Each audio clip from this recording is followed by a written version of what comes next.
5.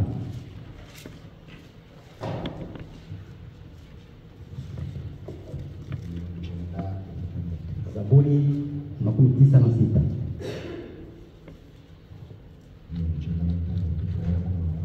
Kuanzia mstari wa kwanza hadi mstari wa 9. Soma ndani ya jina la Bwana wetu. Muririmbire Uwiteka indirimbo nshya. N'abari mu isi mwese mwe muririmbire Uwiteka. Muririmbire Uwiteka, muhimbaze izina rye. Mwerekane agakiza ke uko bukeye. Mwongeze icyubahiro cye mu mahanga. Imirimo itangaza yakoze muyongeze mu mahanga yose. Kuko Uwiteka akomeye, akwiriye gushimwa cyane, kandi ateye ubwoba, arusha ibigirwamana byose. Kuko ibigirwamana by'amahanga byose ari ubusa, ariko Uwiteka niwe waremye ijuru n'isi. Icyubahiro no gukomera biri imbere ye, imbaraga n'ubwiza biri ahera he. Mwa miryango y'amahanga mwe, mwaturire Uwiteka ko afite icyubahiro n'imbaraga. Mwaturire Uwiteka ko izina rye rifite icyubahiro. Muze mu bikari bye muzanye ituro, musenge Uwiteka mwambaye ibyera. Mwabari mu isi mwese mwe, muhindire umushitsi imbere ye. Amen. Isengesho rya Mudata Karekezi kwa kwanza mapambano atatenda hayo yote ndani ya jina la Yesu Kristo.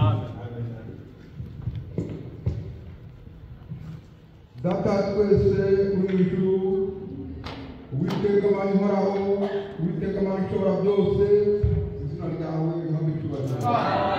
Ushimiye ko batwize twese, twabereye utubere umurinzi, ukatugeza hano hantu mu nzira izina ryawe rishimirwe. Uri gukiranuka kandi Imana ishobora byose, uri Imana ireba hose cyane. Ni wowe nyenyeri yo mu turuturu, umwami w'ubugingo buhoraho. Ni wowe mfura mu bazutse, wavuze ngo uzizera izina ryawe, akizera amagambo yawe, isoko y'ubugingo izadutwara. Amen. Turagushimira Nyagasani kubwo ku minsi yo kubaho kwacu n'umunsi wo gukongerera. Tuhimbazwe iteka ryose. Nyagasani twaje turemerewe, kuko wavuze ngo muze abarushye n'abaremerewe urabaruhura. Ni wowe sabato yacu Mana. Wavuze ngo uri wowe abaruhutse imbere yose. Ndagusaba ngo ibyacu byose witerere mu nyanja yo kwibagiza. Wikoreye icyaha